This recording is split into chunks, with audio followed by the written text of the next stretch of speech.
Bismillahirrahmanirrahim. Baik, kita maju ke bagian berikutnya, al-waqf wal ibtida. Bait ke-39. Kita masuk ke bait 39. Totalnya berapa bait? 51. Tapi ini sepertinya penjelasannya nggak terlalu panjang seperti yang sebelum-sebelumnya, insya Allah. Hanya memang wakaf ibtida lumayan ya. Sebetulnya kalau wakaf ibtida kita bahas, ini butuh satu kitab tersendiri. Karena wakaf ibtida ini merupakan cabang ilmu yang terpisah dari tajwid. Jadi wakaf ibtida ini cabang ilmu yang terpisah dari tajwid. Apa bedanya ilmu wakaf ibtida dengan ilmu tajwid? Ilmu tajwid berbicara tentang kefasihan pelafalan. Jadi tajwid itu hanya berbicara tentang bagaimana mengucapkan huruf, kata, kalimat, ayat, surat yang fasih. Hanya itu. Tidak berbicara variasinya, tidak berbicara i'rabnya, tidak berbicara sebab nuzulnya, tidak berbicara nasikh mansukhnya, tidak berbicara tafsirnya, juga tidak berbicara maknanya, kapan dimana kita boleh berhenti, kapan dimana kita mulai. Nggak ada. Tidak membicarakan itu. Wakaf ibtida ini erat kaitannya dengan apa? Erat kaitannya dengan tafsir. Jadi wakaf ibtida ini ikatan persaudaranya lebih kuat ke tafsir sebetulnya daripada ke tajwid. Terus kenapa dalam tajwid sering dibahas wakaf ibtida? Karena urgensinya, karena pentingnya.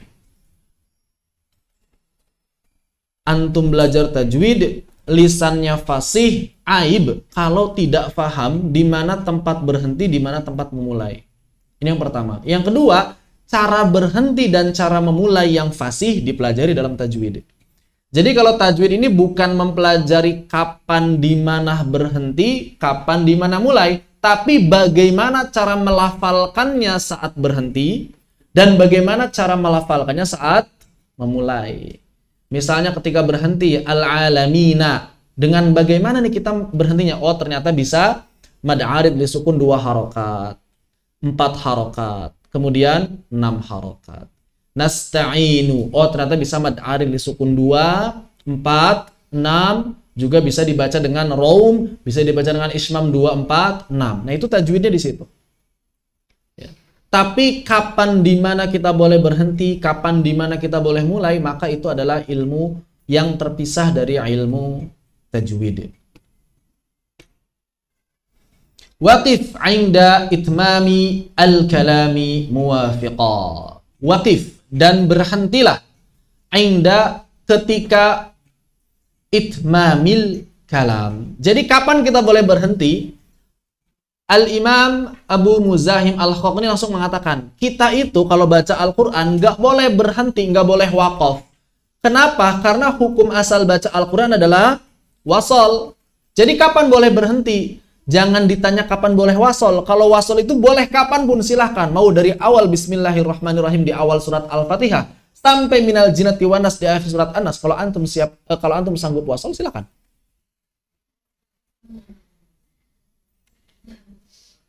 Boleh, walaupun yang sunnah, yang pertama adalah sunnahnya berhenti di setiap akhir ayat. Ini sunnah. Tapi kalaupun kita mau wasol, tidak apa-apa. Tidak haram. Ya. Hanya memang kurang dapat pahala sunnah itu aja. Lalu bagaimana kalau kita ingin berhenti, tapi di sana bukan akhir ayat? Nah, ini yang jadi masalah. Kenapa? Karena kita tidak mungkin wasol terus bacaannya. Ada kalanya nafas kita mau habis. Maka kita butuh ilmu tentang waqaf dan ibtida. Kapan kita boleh berhenti? Maka yang pertama dan yang paling utama selain di akhir ayat atau akhir surat adalah ketika itmamil kalam. Ketika titik kalau dalam bahasa Indonesia. Ketika kalamnya sudah sempurna. Saya hari ini sedang belajar saya hari ini sedang belajar syarah qasidah Khaqqani. Titik, boleh berhenti. Kan nggak mungkin kita kalau ngomong begini, saya hari ini sedang belajar syarah qasidah Khaqqani di Karim bil Quran bersama para santri, kan nggak enak kalau ngomong kayak gitu. Ya, nggak enak kalau ngomong seperti itu. Ini ngomong, apalagi Al-Quran. Maka dalam membaca Al-Quran kita harus memperhatikan itmamul kalam. Masalahnya di dalam Al-Quran itu tidak disusun per paragraf seperti bahasa Indonesia. Kalau disusunnya per paragraf kan enak ya. Paragraf pertama, paragraf kedua, paragraf ketiga, ada titik, ada koma kan enak. Al-Quran tidak disusun seperti itu. Al-Quran disusunnya per surat, per ayat. Begitu. Muwafiqan li mushafina. Kemudian juga harus muwafiqan li mushaf. Nah ini juga berbicara tentang apa? Berbicara tentang kalau berhenti harus sesuai dengan apa yang tertera pada mushaf. Misalnya bagaimana? Jannatun. Kalau dia tak marbutah maka ucapkan jannah. Kalau dia taknya tak ta'nits maka ucapkan jannat. Harus muwafiqan li mushafinal matluwi fil barri wal bahri. Harus sesuai dengan apa yang tercatat pada mushaf yang selalu dibaca baik di darat ataupun di laut. Subhanallah. Jadi permasalahan waqaf dan ibtidah sejatinya bukanlah bagian dari ilmu tajwid secara khusus. Karena tidak berkaitan dengan kefasihan lisan. Orang yang tidak fasih bisa jadi dia paham waqaf ibtidah. Orang yang sudah fasih bisa jadi dia tidak paham waqaf dan ibtidah. Melainkan satu cabang ilmu terpisah yang berdiri sendiri dan lebih dekat kepada ilmu tafsir daripada kepada ilmu tajwid atau qiraah. Namun penguasaan materi ini sangat menunjukkan kemampuan seorang dalam husnul ada. Jadi bagian dari husnul ada. Memahami waqaf dan ibtidah dengan tepat adalah bagian dari husnul ada. Artinya tidak sempurna kemahiran seorang baca Al-Quran tanpa diiringi penuh penguasaan dalam waqaf dan ibtidah. Dan karena itu pula Al-Imam Ali bin Abi Thalib mengatakan bahwa tartil artinya tajwidul huruf wa ma'rifatul wuquf. Dan penguasaan waqaf dan ibtidah sangat bergantung kepada penguasaan bahasa Arab dan tafsir. Maka dari itu kalau antum gak paham tafsir, apalagi tidak paham bahasa Arab, ya wassalam, gak akan bisa belajar waqaf dan ibtidah dengan benar. Minimal paham bahasa Arab. Sehingga kita tahu mana titiknya, mana komanya, mana akhir paragrafnya. Setidaknya itu. Seminimal-minimalnya. Begitu ya.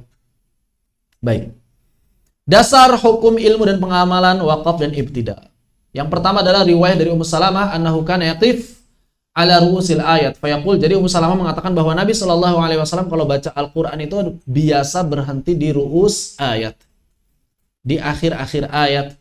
Ya, fayaqul, maka Nabi membaca Bismillahirrahmanirrahim wa yaqif thumma yaqulu alhamdulillahirabbil alamin wa yaqif, sampai akhir yang seperti itu diceritakan oleh Salamah dalam riwayat Tirmidzi. Kemudian juga tafsir dari Al-Imam Ali bin Abi Thalib radhiyallahu an, tadi seperti yang disampaikan, makna tartil ada tajwidul huruf wa ma'rifatul wuquf. Baik. Dipahami pengantarnya? Waqaf dan qata. Waqaf artinya adalah berhenti dari memberi harokat dengan sebab tertentu, seperti dengan sebab ujian, menjamak bacaan, tidak sengaja kehabisan nafas, atau benar-benar tanpa sebab. Jadi kita pengen berhenti aja, namanya ikhtiyari. Apabila kita berhenti untuk melanjutkan kembali bacaan, secara istilah disebut dengan waqaf. Adapun apabila kita berhenti untuk menyelesaikan bacaan, maka disebut dengan qata. Jadi ada dua istilah yang mirip sebetulnya, waqaf dan qata. Dua-duanya disebut waqaf. Cuma secara lebih khusus lagi, kalau kita sudah selesai dari baca Al-Quran, maka dia disebutnya qata. Kalau kita berhenti pengen lanjut lagi, namanya waqaf. Jadi waqaf ini terbagi dua, ada yang waqaf, ada yang qata. Berhenti baca Al-Quran itu terbagi menjadi dua. Ada berhenti untuk melanjutkan kembali, ada berhenti untuk selesai. Kapan kita boleh waqaf dan kapan kita boleh qata, ini berbeda. Jadi kalau waqaf boleh di koma, boleh di titik, boleh di akhir paragraf. Tapi kalau qata harus di akhir paragraf yang sekaligus akhir ayat. Kalau qata harus di akhir paragraf yang sekaligus akhir ayat. Kenapa? Karena tidak setiap akhir paragraf ada di akhir ayat. Sebagaimana tidak setiap akhir ayat itu bermakna akhir paragraf. Yang pasti akhir paragraf itu adalah akhir surat. Itu akhir paragraf. Sudah pasti. Seluruh akhir surat adalah akhir paragraf. Kalau seseorang ingin waqaf, dan ingin melanjutkan kembali bacaannya, maka saat ia berhenti pada akhir kalam itu apa? Akhir kalam itu akhir paragraf ya. Maka disebut dengan waqaf tam. Jadi kalau antum berhentinya di akhir paragraf disebut dengan waqaf tam. Ini adalah waqaf terbaik dan disitulah tempat antum boleh qata. Terus kalau pengen mulai lagi bagaimana? Kalau sudah tam, sudah akhir paragraf, maka langsung mulai dari kata berikutnya. Jadi ingat, patokan waqaf dan ibtida buat orang yang sudah paham bahasa Arab dan tafsir bukan tanda baca waqafnya. Mau ada atau tidak ada tanda baca waqaf, kalau antum yakin sesuai dengan pemahaman tafsir antum di situ sudah tam, ya sudah selesai. Boleh berhenti dan ketika ingin lanjut bacaan langsung lanjut ke ayat ke lafaz berikutnya. Seluruh akhir surat adalah waqaf tam secara mutlak, akhir paragraf. Apabila seseorang berhenti pada akhir kalimat namun maknanya masih berhubungan, titik tapi masih di satu paragraf. Paham ya? Titik tapi masih di satu paragraf. Itu namanya waqaf kafi. Waqaf kaf, waqaf kafi. Ya. Para ulama juga boleh berhenti di sana. Terus kalau mau lanjut bagaimana? Kalau mau lanjut ya juga langsung dari kata berikutnya. Tidak perlu mengulang. Kan gak ada tanda. Lagi-lagi bukan patokannya adalah tanda. Ya kalau kita yang belum paham tafsir, apalagi bahasa Arab pun belum paham sama sekali, mau tidak mau harus berpatokan pada tanda. Sudah, jangan menyelisihi tanda. Tapi kalau antum yang sudah paham tafsir, menguasai bahasa Arab dengan baik, maka silakan tidak memperhatikan tanda, tidak masalah. Yang penting antum paham makna ayat yang bersangkutan. Kemudian yang ketiga adalah ketika antum berhenti pada kata yang sebetulnya baik maknanya, tapi masih ada hubungan i'rab. Hubungan i'rab itu hubungan struktur kalimat. Masih SPOK dengan kata berikutnya. Misalnya, Bismillah. Artinya baik nggak Bismillah? Baik, dengan nama Allah. Tapi ketika kita lihat ayat pertama surat Al-Fatihah, Bismillah dengan Ar-Rahmanir-Rahim, ini masih SPOK. Masih satu kalimat. Maka saat antum misalnya membaca Bismillah, tidak boleh membaca langsung melanjutkan Ar-Rahmanir-Rahim. Tidak boleh. Kenapa tidak boleh? Karena masih satu struktur i'rab istilahnya. Kalau dalam bahasa Indonesia masih dalam satu struktur SPOK, struktur kalimat. Terus gimana kalau kita sudah berhenti di Bismillah? Diulangi dari Bismillah. Bismillahirrahmanirrahim. Atau misalnya antum ingin wasal. A'udzubillahi minasyaitonirrajim. Bismillahirrahmanirrahim. Alhamdulillah. Gak kuat. Ulangnya dari mana? Alhamdulillahi Rabbil Alamin. Tidak boleh misalnya Alhamdulillah, antum berhenti di Alhamdulillah kemudian antum lanjutkan Rabbil Alamin. Tidak boleh. Karena Alhamdulillah dengan Rabbil Alamin masih satu kesatuan struktur i'rab, struktur kalimat. Begitu. Cara melanjutkannya bagaimana? Dengan mengulang beberapa kata sebelumnya. Pilihnya berapa kata? Satu kata, dua kata, tiga kata. Tidak jumlah yang menjadi patokan, tapi kesempurnaan kalimat yang menjadi patokan. Kalau sempurnanya kalimat satu kata, ya satu kata. Kalau sempurnanya kalimat harus kembali dua kata, ya dua kata. Kalau sempurnanya kalimat tiga kata, berarti harus kembali ke tiga kata. Kalau sempurnanya kalimat harus lima kata, ya lima kata berarti. Jadi sudah mewakofnya harus paham bahasa Arab, ibtidaknya lah harus lebih paham lagi. Banyak juga orang yang wakofnya bisa, tapi nggak bisa ibtidak. Bahkan tidak jarang orang yang ibtida di tengah kata, bukan di tengah kalimat, ini tengah kata. Tabbat yada abi lahabin wa tab. Keliru, kurang misalnya kurang syidahnya. Biu wa tab. Biu wa tab. Ini biu dari mana biunya ini? Kan lahabin. Ya, dia malah bacanya biu wa tab. Masih banyak orang yang seperti itu. Jadi di tengah motong kata dia. Padahal itu satu kata. Jadi kalau misalnya antum lagi ngomong, saya sedang belajar, saya sedang mengikuti daurah Hokoniyah, roh Hokoniyah. Roh Hokoniyah, nggak enak. Masa kayak gitu, Bah? Mau kemana antum? Saya mau pergi ke Pak Gi ke pasar, gi ke pasar, bukan pergi ke pasar, gi ke pasar, kan nggak nyambung, nggak enak. Kalau ngomong biasa saja nggak nyambung, apalagi ketika baca Al-Quran. Kecuali kalau waqaf hasannya itu di akhir ayat, maka tidak perlu diulang. Ar-Rahmanir Rahim, hasan. Maliki yaumiddin, nggak perlu diulang. Ar-Rahmanir Rahim, Maliki yaumiddin, nggak perlu. Kenapa nggak perlu diulang? Karena setiap akhir ayat sunnah waqaf dan sunnah ibtida dari awal ayat berikutnya. Dipahami? Baik. Silakan. Bagaimana kalau misalnya ada orang yang kotok tapi bukan di tam, melainkan di kafi? Apa yang mesti dilakukan? Yang pertama, dia tidak boleh kotok di sana secara sengaja. Yang pertama, dia tidak boleh kotok secara sengaja. Misalnya, sudah saya berhenti di sini saja, shadaqallahul adzim. Ini nggak boleh. Lalu bagaimana kalau misalnya dia kotoknya ini nggak sengaja? Misalnya kalau ibu-ibu, misalnya begitu ya, lagi baca Al-Quran, sudah kafi nih, anaknya nangis. Wah, nangis lu. Abis nangis, habis diapain? Dimandiin. Oh, lupa, udah lama gitu ya. Lama banget lah. Apa yang lanjutin baca Al-Quran? Maka yang utama, yang sunnah adalah mengulang dari tema. Mengulang dari awal paragraf. Jangan langsung dilanjutkan. A'udzubillahi minasyaitonirrajim, langsung cari nih awal paragrafnya di mana. Jadi jangan langsung melanjutkan ayat berikutnya. Tidak sengaja tidak masalah, tidak berdosa, tidak makruh. Tapi kalau sengaja, maka tidak boleh. Sengaja berhenti kotok di yang kafi tidak boleh. Begitu. Tapi kalau tidak sengaja, maka boleh. Kalau jedanya sebentar, boleh langsung dilanjutkan.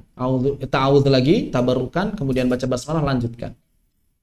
Misalnya lagi baca Al-Quran, lagi tilawah, udah kafi, ada yang manggil, disuruh ke pasar dulu, nggak lama tapi langsung balik lagi, langsung baca lagi, silahkan lanjutkan, tidak. Tapi kalau sudah jedanya sudah lama, sudah berjam-jam, maka yang lebih utama adalah mengulang dari awal tema, terutama apabila dia sangat berkaitan dengan ayat sebelumnya. Begitu. Ini kalau untuk kasusnya kotok di tempat yang kafi, ya. Allah Ta'ala alam. Jadi tam itu kalimatnya telah sempurna akhir paragraf. Kafi kalimatnya sempurna sudah titik tapi masih di tengah paragraf. Hasan belum titik tapi kalimatnya nggak rusak. Nah yang keempat, kalimatnya belum selesai dan maknanya menjadi rusak ketika berhenti di sana. Ini namanya waqaf qabih, waqaf yang jelek. Seperti itu. Seperti misalnya fa'lam annahu, ada orang yang berhenti di la ilah.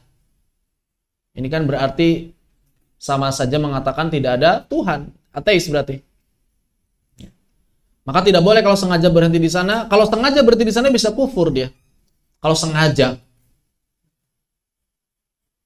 Atau misalnya ada orang baca wa ma arsalnak,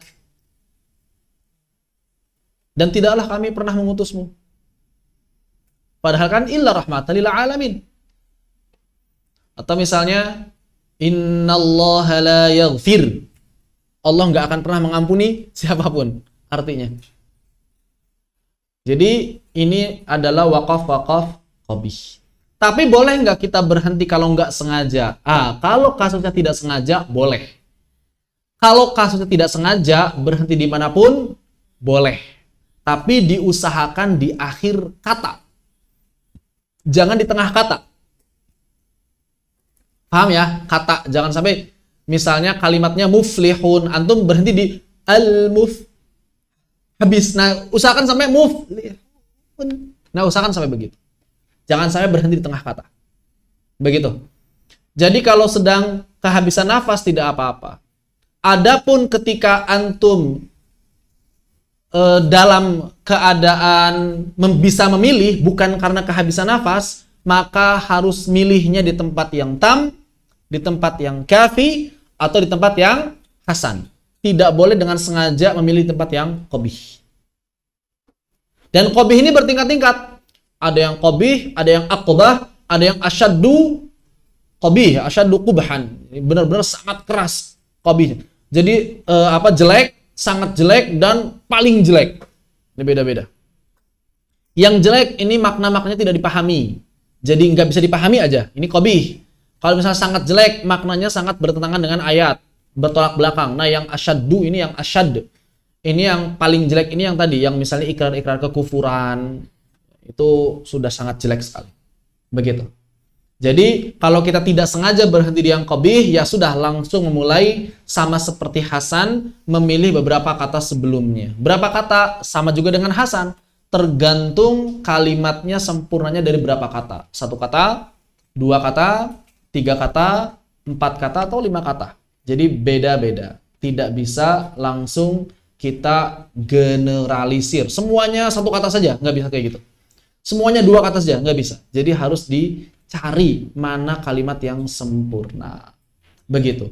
Ya ini kurang lebih untuk wakaf ibtida secara umum begitulah. Kaidah umumnya seperti itu. Kaidah umumnya begitu. Adapun kalau antum ingin rinci, ingin detail, maka silahkan kaji kembali kitab-kitab wakaf dan ibtida. Ada misalnya kitab Manarul Huda. Ini termasuk kitab yang salah satu kitab yang sangat dianjurkan oleh para ulama. Manarul Huda fil waqf wal ibtida. Atau kalau ingin yang zaman dulu ada kitab Al-Muqtafa atau Al-Iktifa, Al-Imam Abu Amr Ad-Dani. Ada 2 versi judulnya, Al-Muqtafa, ada juga yang mengatakan Al-Iktifa. Tapi kitabnya satu, cuma beda penjudulan.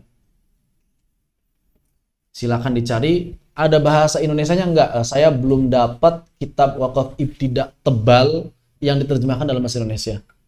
Ada yang tipis, terjemahan Ustaz Abdurrahman Fadli, itu pun hanya wakaf kala dan balas, tipis.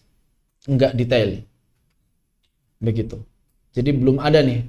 Barangkali antum ada yang mau menerjemahkan kitab-kitab wakaf ibtida yang tebal, silakan. Hanya belum ada kayaknya yang terjun ke sana. Yang di Indonesia itu yang masih langka itu, wakaf ibtida sih udah mulai agak banyak ya, lebih banyak ya. Cuma kalau untuk yang tebal-tebal kayaknya belum ada. Terus yang langka itu ilmu Rostem. Langka di Indonesia. Paling Ustadz Zainal Arifin Madkur aja yang benar-benar membuat kitab Rostem tebal. Sangat langka ya. Dalam ilmu qiraat, Rostem, kemudian wakaf ibtida juga masih jarang. Rata-rata ilmu Al-Quran sih kayaknya masih kurang diminati kalau di Indonesia. Rata-rata para kiai di Indonesia itu fokusnya di fikih. Kalau fikih Masya Allah, tulisan ulama Indonesia banyak sekali. Berbahasa Arab, berbahasa Indonesia sudah jutaan mungkin. Tapi kalau ilmu yang lain, terutama ilmu ulumul Quran, ini masih belum banyak. Jadi antum masih punya banyak kesempatan untuk menggali bagian mana dari ulumul Quran yang belum tergali. Bahkan qiraat aja kan rame-ramenya baru sekarang. Sebelum-sebelumnya tidak seramai ini. Begitu. Wallahu ta'ala a'lam. Soal ada yang tanyakan?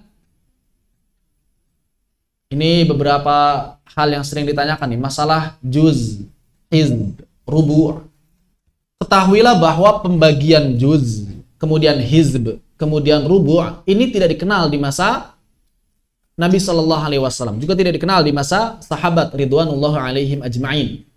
Dan mereka membagi juz, hizb atau rubu' ini tidak berdasarkan tema. Ya kadang ada yang pas dengan tema, akhir tema, tapi seringnya tidak. Bahkan juz sekalipun walaupun banyaknya sesuai dengan tema, tapi ada juga yang tidak sesuai dengan tema. Tidak di akhir paragraf. Karena pembagian juz, hizb dan rubu' ini pembagian Al-Qur'an berdasarkan pembagian dibagi rata. Juz membagi Al-Qur'an menjadi 30 bagian. Kenapa? Ijtihad. Sebagian orang supaya memudahkan membaca Al-Quran selama 30 hari khatam. Begitu. Kemudian hizb membagi Al-Quran menjadi 60. Sedangkan rubu membagi Al-Quran menjadi 240. Begitu. Jadi bukan per tema. Kalau yang per tema itu adalah tanda ruku'. Kalau dalam mushaf Indonesia ada tanda huruf ain di akhir ayat, nah itu akhir tema. Setiap tanda ain, insya Allah di situ adalah akhir tema. Tapi tidak setiap akhir tema ada tanda ainnya. Jadi jangan protes juga kalau ada orang yang baca, kok belum ain sudah berhenti. Bisa jadi dia paham tafsir. Ya kita husnudzon ya, husnudzon kita. Jangan kemudian wah ini nggak paham nih. Kita husnudzon dia paham tafsir. Begitu. Tapi kalau kita sudah paham, kok berhentinya di sini gitu ya. Memang jelas keliru, ya boleh antum kalau misalnya sanggup untuk memberikan nasihat, nasihati. Tapi kalau enggak ya doakan.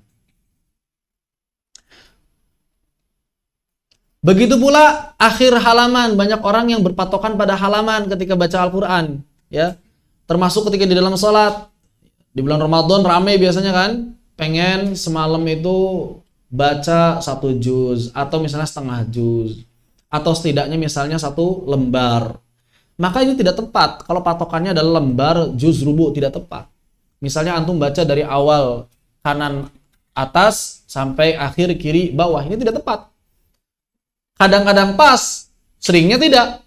Dan jumlah halaman itu kan beda-beda tiap mushaf. Baru sekitar tahun 90-an kayaknya mushaf ini banyak seragam. Coba antum lihat mushaf yang dicetak sebelum tahun 90, 70, 80-an. Ini beda-beda tiap mushaf halamannya. Di Indonesia saja masih banyak yang beredar mushaf yang akhir halamannya bukan ayat. Jadi tidak bisa jadi patokan halaman itu. Ada yang 13 baris, mushaf 10 baris, mushaf 15 baris. Itu beda-beda. Mushaf 20 baris, itu kan ada tuh. Mushaf Qiyamul jadi 20 baris. Supaya nggak banyak kebet-kebet gitu ya. Jadi 20 baris, banyak. Mushafnya besar. Buat Qiyamul disimpan di pakai stand. Itu khusus mushaf Qiyamul. Jadi beda-beda. Sehingga tidak bisa jadi patokan. Pada sebagian mushaf, akhir juz sedikit digeser ke beberapa ayat sebelumnya atau beberapa ayat setelahnya untuk menyesuaikan dengan akhir tema. Antum mungkin lihat kok juznya nggak di awal sih, ada yang di sini juznya, ada yang di sana. Nah itu sebetulnya bagus, percetakan itu berarti paham supaya pas di akhir tema maka juznya digeser-geser. Tapi kebanyakan mushaf tidak melakukannya, pokoknya harus dibagi 30 aja.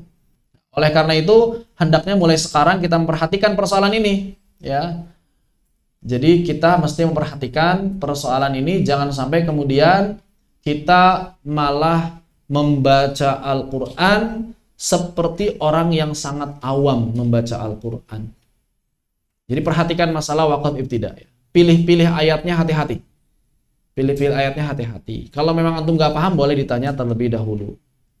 Boleh ditanya terlebih dahulu. Jangan sampai kemudian antum tidak paham, tidak bertanya, malah milih sembarangan. Begitu. Wallahu ta'ala a'lam. Ini ada yang hilang ya kalimatnya kayaknya nih.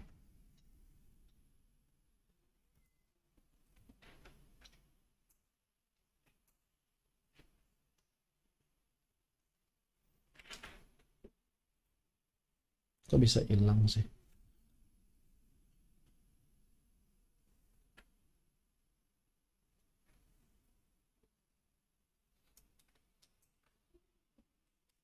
Oh.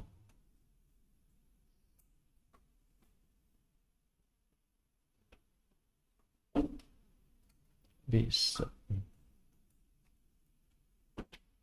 Kok ini ada yang hilang ya kalimat di situ apa? Apakah ada kalimat yang hilangnya nggak? Dicetak. Apa? Hilang juga. Apa isinya? Tulisannya apa? Yang di bawah kotak itu. Hah? Berbeda dengan wakaf terus? Ini kok bisa hilang sih? Di situ nggak hilang ya? Kok ini bisa hilang? Ah, itu dia. Keluar. Ah, gini ya. Baik. Berbeda dengan wakaf, tadi wakaf, sekarang qata. Apabila kita ingin qata, maka kita hanya boleh berhenti di akhir ayat yang maknanya telah selesai. Akhir ayat yang akhir paragraf. Jadi dua syarat yang mesti terpenuhi saat ingin qata adalah mesti di akhir ayat, mesti di akhir kalam. Jadi kalau di akhir ayat tapi masih kafi, belum boleh. Sudah akhir paragraf, sudah tam, tapi belum akhir ayat, juga tidak boleh. Begitu. Baik, ini adalah wakaf. Bagian berikutnya, ibtida. Nah, sudah kita belajar wakaf, belajar ibtidanya. Wakaf itu belajar berhenti. Kalau ibtida itu bagaimana? Memulainya. Kapan tempat terbaik atau di mana tempat terbaik memulai bacaan Al-Quran? Di awal surat. Maka dari itu kalau kita ingin sholat, surat apa yang paling baik untuk dipilih? Surat yang dibaca di awal surat dan surat yang diwaqaf di akhir surat. Jadi satu surat, satu rakaat. Ini yang paling utama. Bukan baca potongan-potongan ayat sebetulnya lebih utama. kecuali kalau memang ada dalil. Ya, seperti misalnya di sebelum subuh, ya, selain Al-Kafirun dan Al-Ikhlas, Nabi Shallallahu Alaihi Wasallam kadang membaca 1 atau 2 ayat. Begitu. Tapi selain itu tidak pernah Nabi mencontohkan pada para sahabat itu, tidak. Nabi kalau baca Al-Baqarah ya sampai selesai. Tapi Nabi nggak pernah baca Al-Baqarah kalau lagi jamaah. Nabi baca Al-Baqarahnya kalau lagi salat sendirian, bahkan bukan cuma Al-Baqarah. Setelah Al-Baqarah lanjut ke Ali Imran, kemudian ke An-Nisa, kemudian Ali Imran. Waktu itu urutannya masih seperti itu, sebagaimana disampaikan oleh Al-Imam An-Nawawi. Seperti itu. Jadi kalau sholat sunnah, silahkan mau dipanjang-panjangkan. Kalau sholat fardu, apalagi jadi imam, yang ringan-ringan saja. Jangan dibulak-balik. Sebagian kita kalau lagi jadi imam pengennya panjang-panjang. Giliran sholat sunnah, Al-Kautsar. Ya.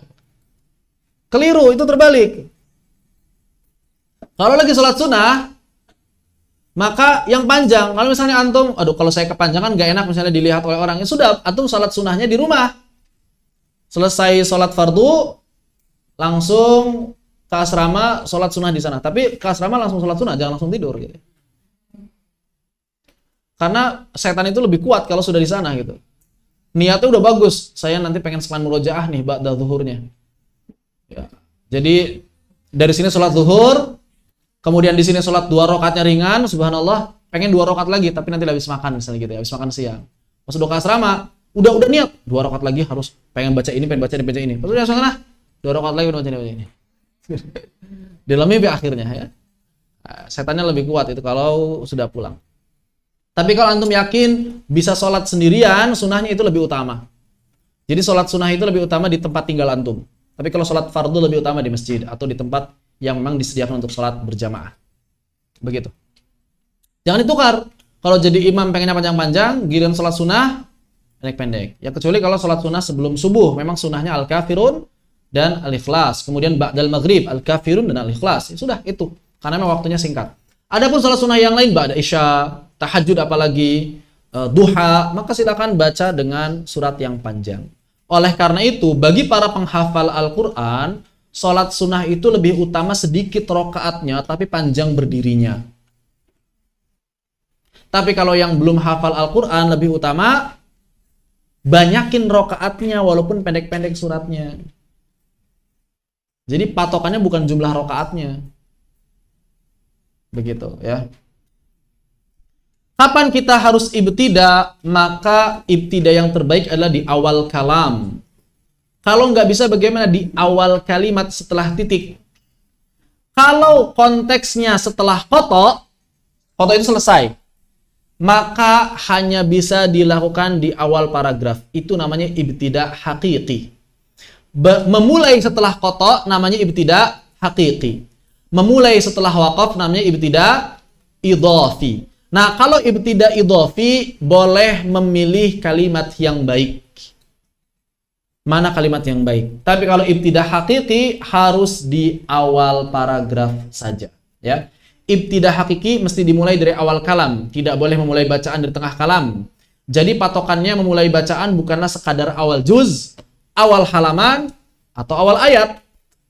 Jadi ketika antum milih-milih baca Al-Quran ketika dalam sholat terutama, jangan sampai milihnya yang penting awal halaman lah. Pojok kanan atas, biasanya begitu kan? Bukan itu. Setiap awal surat merupakan awal kalam secara mutlak. Adapun ibtida idhafi, seorang qari mesti perhatikan susunan kalimat. Qari yang ingin memulai bacaan setelah waqaf, maka ia harus mencari kata yang tepat untuk memulai bacaan. Sehingga makna ayat yang dibaca tidak rusak dan dapat dipahami. Kok dipamahi? Dapat dipahami. Di situ dipahami juga. Afwan. Typo. Dipahami dengan baik. Dapat dipahami dengan baik. Gimana? I-nya double. Oh, dipahami dengan baik. Pakai mad. Dipahami dengan baik. Baik. Seperti itu ya, dipahami? Alhamdulillah. Banyak yang bertanya nih, kenapa kok tanda waqaf beda-beda di setiap mushaf? Di sini tanda waqafnya tili atau kila. Di sana tanda waqafnya sili atau sila. Di sini nggak ada tanda waqaf, di sana ada tanda waqaf. Bahwa dasar di mana seseorang mesti waqaf dan ibtida ya, itu sebetulnya apa? Bukan riwayah. Jadi bukan harus begitu kata Imam Hafs di sini berhenti, bukan. Jadi dasarnya wakaf ibtidah itu bukan riwayah. Beda sama saktah. Kalau saktah riwayah. Tapi kalau wakaf itu makna. Jadi bebas para ulama, yang penting itu akhir kalam aja. Begitu ya. Dan yang namanya makna kadang berbeda pendapat para ulama. Misalnya, menurut ahli tafsir ini di sini kalimatnya sudah kafi. Menurut ahli tafsir yang di sana ternyata bukan cuma kafi tapi tam. Sedangkan menurut ahli tafsir sini masih hasan, dan ini banyak sekali.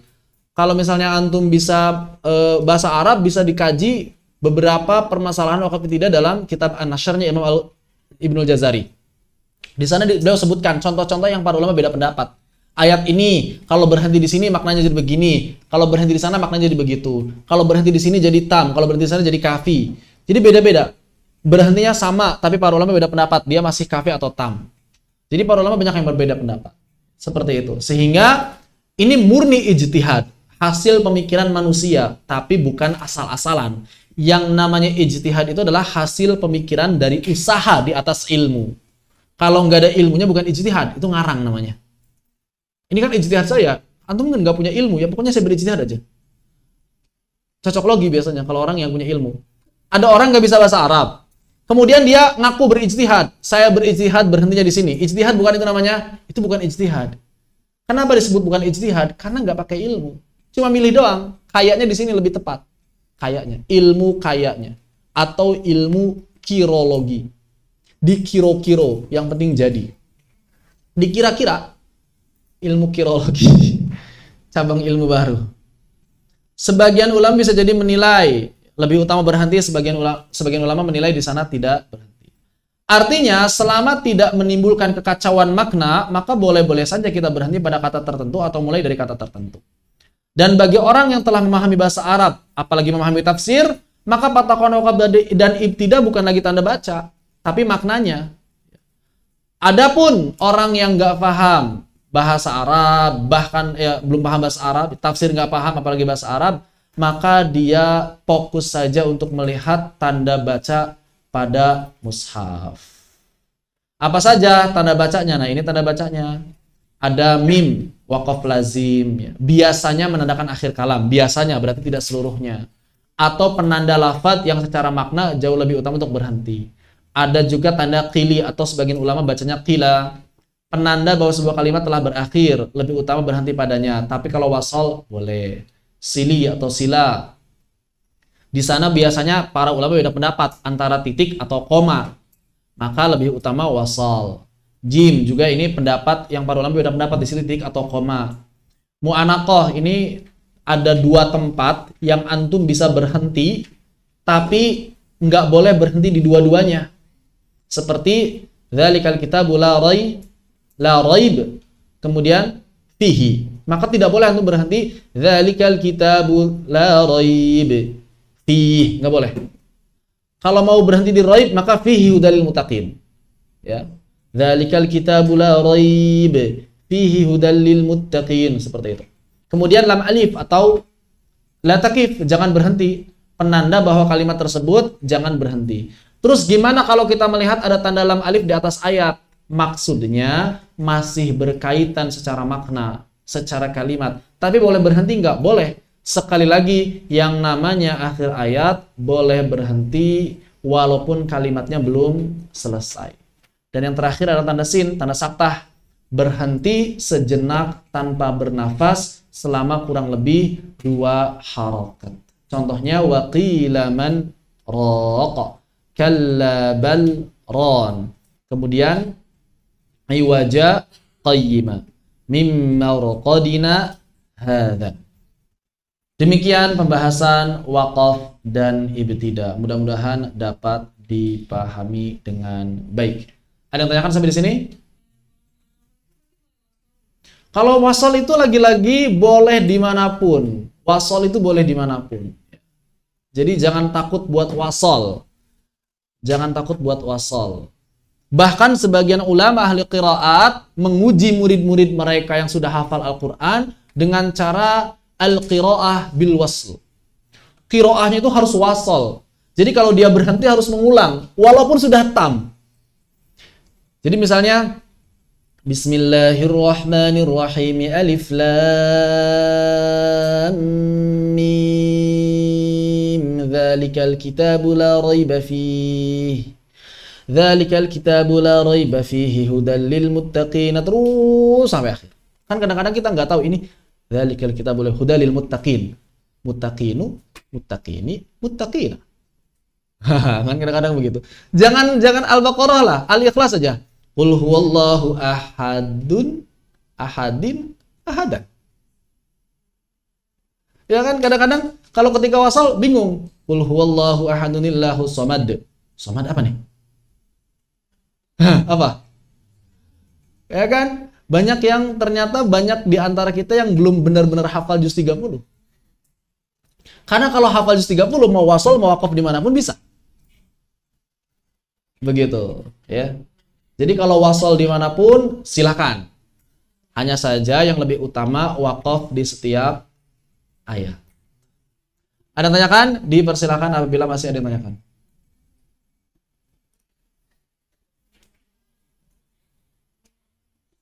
Lanjut. Kayaknya antum udah kayak kecapean sih kelihatannya. Lelah kenapa? Terlalu banyak beban hidup. Kurang lebih. Setoran apa? Maksudnya? Iya, kan saya dari dulu bilang begitu per Ain. Iya sih. Cuma yang setorannya kadang-kadang saat belum nyampe Ain ya udah nggak apa-apa, mau gimana lagi. Nyiapinnya baru 1 halaman ya nggak apa-apa. Masa saya tolak sih nggak boleh? Nggak boleh, nggak bisa. Nggak apa-apa. Kalau saya nerima aja setorannya berapapun. Karena saya juga begitu ya. Merasakan ketika setoran sama guru-guru saya, banyak guru-guru saya, yang penting antum setoran. Jangan sampai nggak setoran. Wah, antum misalnya yang penting itu antum datang, jangan sampai nggak datang. Sebagian guru saya bilang begitu. Ketika antum nggak datang sekali, biasanya nanti berurutan. Nggak datang sekali, Ustaz Afwan. Biasanya kita kan belum siap izin. Kalau belum siap itu jangan izin, nekat. Kalau belum siap itu harus nekat. Datang aja pokoknya. Datang aja pokoknya. Walaupun antum dapatnya itu sedikit, yang penting datang. Kenapa? Karena kalau sekali izin biasanya, ini kalau bukan di pondok terutama sih ya. Kalau di luar itu biasanya yang ikut program di luar, Ustaz izin, nggak siap nih. Ntar mau datang lagi tuh, aduh, masa sih setorannya masih sedikit. Udah siap, tapi nggak banyak. Karena dia harusnya 2 pekan itu kan, yang namanya 2 pekan ya beda kan harusnya secara logika kan lebih banyak. Tapi, cuma segini ya. Nggak, ntar aja, sampai akhirnya dia nggak datang lagi. Muntaber. Muntaber. Mundur tanpa berita. Begitu. Jadi jangan sampai seperti itu. Pokoknya antum siapnya 1 halaman, datang. Siapnya 2 ayat, datang. Nggak mungkin sih 2 ayat, kecuali kalau lagi jamak. Nyiapin jamak itu luar biasa. Nyiapin jamak itu. Lagi setoran jamaknya, dapat 2 ayat doang. Ini udah pusing 2 ayat itu bolak-balik terus. Udah nyiapin di mana wakofnya, di mana ibtidaknya, ngulang laginya di mana, berapa kali mengulangnya. Itu Pak Antum kalau sudah pengalaman jamak qiraat luar biasa. 1 ayat saja kadang-kadang ada yang kelewat. Oh iya, harusnya di sini masih belum. Oh ini belum kebaca. Ini bagian ini belum kebaca. Baru 1 ayat, 2 ayat, 3 ayat. 1 halaman itu bisa 1 jam. Jangan 1 halaman. Ada 1 ayat yang kalau antum baca Asyrah Kubro itu bisa setengah jam 1 ayat itu. Karena terus bolak-balik terus. Begitu. Ada yang tanyakan sampai di sini? Dipersilakan.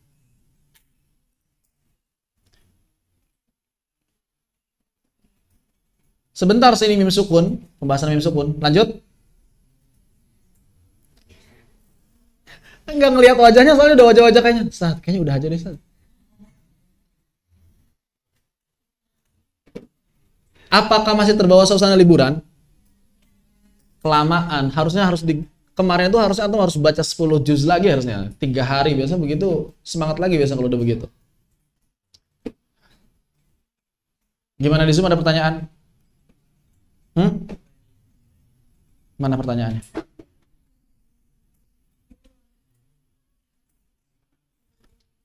Kalau di tanda mu'anaqah itu boleh wasal dua-duanya atau enggak? Tadi sama pertanyaannya. Jadi kalau wasal ya para hadirin sekalian Allah Subhanahu wa taala, untuk wasal itu kita boleh wasal kapanpun dimanapun. Jadi tidak ada pertanyaan di sini boleh wasal enggak, di sini boleh wasal enggak ada. Kenapa? Karena hukum asal bacaan Al-Quran itu wasol. Jadi wasol ini boleh dari awal Bismillahirrahmanirrahim di Al-Fatihah sampai akhir minal jinnati wan nas itu boleh. Yang harus dipilah dan dipilih itu adalah wakofnya, bukan wasolnya. Jadi kalau ada orang yang bertanya, boleh nggak wasol di sini? Wasol dimanapun boleh. Tanpa ada pengecualian. Tanpa ada pengecualian. Cuma hati-hati aja, ada wasol yang mesti saktah, begitu. Saktah itu wasol, bukan wakof. Cuma rasanya rasa wakof. Cara bacanya cara baca wakof. Tapi dia hukumnya hukum wasol. Jadi saktah itu hanya dibaca ketika wasol. Ketika wakof ya tidak ada saktah.